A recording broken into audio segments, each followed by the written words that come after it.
Yun guys, pang 14 ko na to. Yun, kailangan natin ng determination, focus.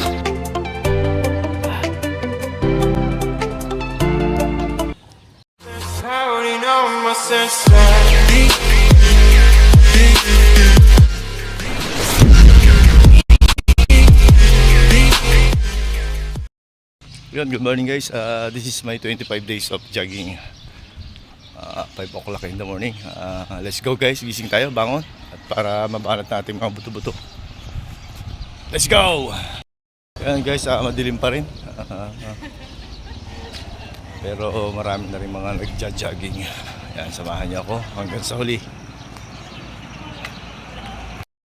Yan guys, naka first inning na ako ng running.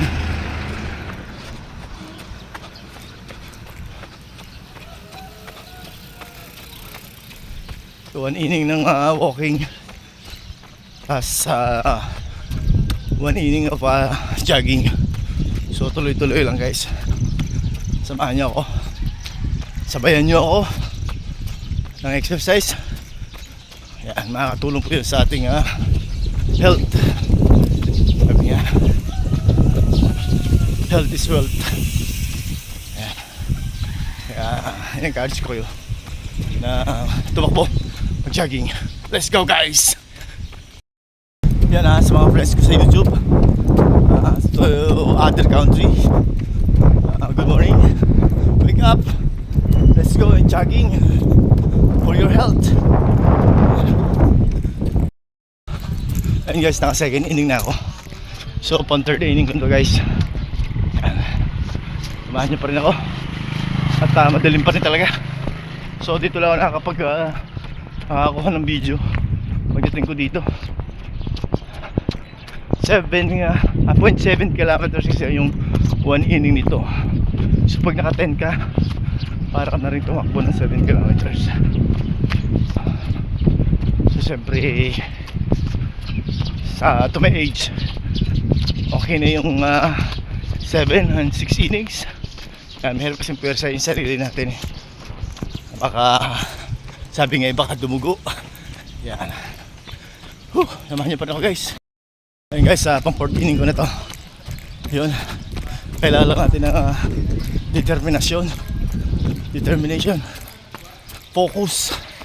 Yan, para kayanin natin yung mga exercise na ginagawa ko. So pag inisip mo hindi mo kaya, nakakapagod, masakit sa katawan, mahirap bumangon, marami kasi yan. Tatamarin ka na, tatalunin na ng isip mo. Kasi yung isip mo yan ang magdidikta sa'yo. Yan ang pag sinabi ng utak mo, yung isip mo, hindi ka babangon. Kaya paglaban natin guys. Let's go! Para sa ating health. And guys, medyo papaliwanag na siya. So, pero mag-alas 6 o'clock in the morning. Pero madilim pa rin dito. Mahaba na ang gabi. Iksi ang araw. Tama ba ako? Oo, kasi alas 6 na, madilim pa. Ayan, nakabukas pa rin po yung mga ilaw ng plaza. Kita nyo guys. So mamaya papasukin natin yan. At doon natin pagpapatuloy yung ating exercise. Yung ating daily routine tinatawag. So pang 5th innings ko na guys ito. Kung kakayanin ko pa ng isa, tatry ko pa. Pero hindi na, pasok tayo sa loob. And guys, continue pa rin sir ang pagtakbo. Continue lang. Pilitin pa natin maka isang ikot. So pang 5th ko kasi ito medyo maliwanag na guys. Tingnan naman ang kagandahan ng plaza dito. Maengganyo kang tumakbo. Yun nga lang, medyo malakas ang hangin. Nakakatuyo ng pawis. Pero after na mong tumakbo, nararamdaman mo yung ginawa. mababayaran guys.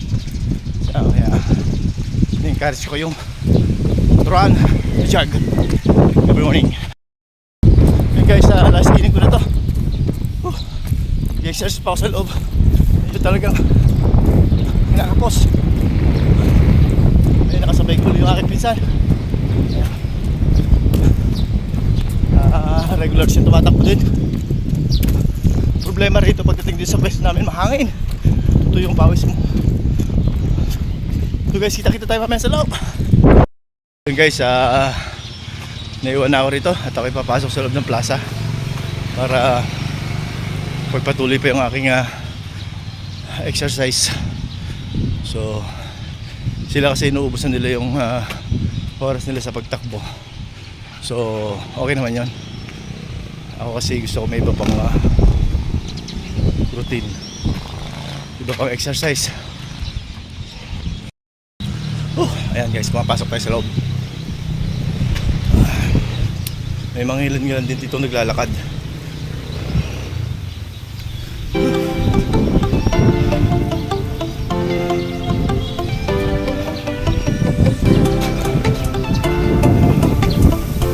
Natin guys yung aking talagang tuloy-tuloy na aking loob.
Guys, natapos na naman yung aking thank you Lord, at natapos na naman yung aking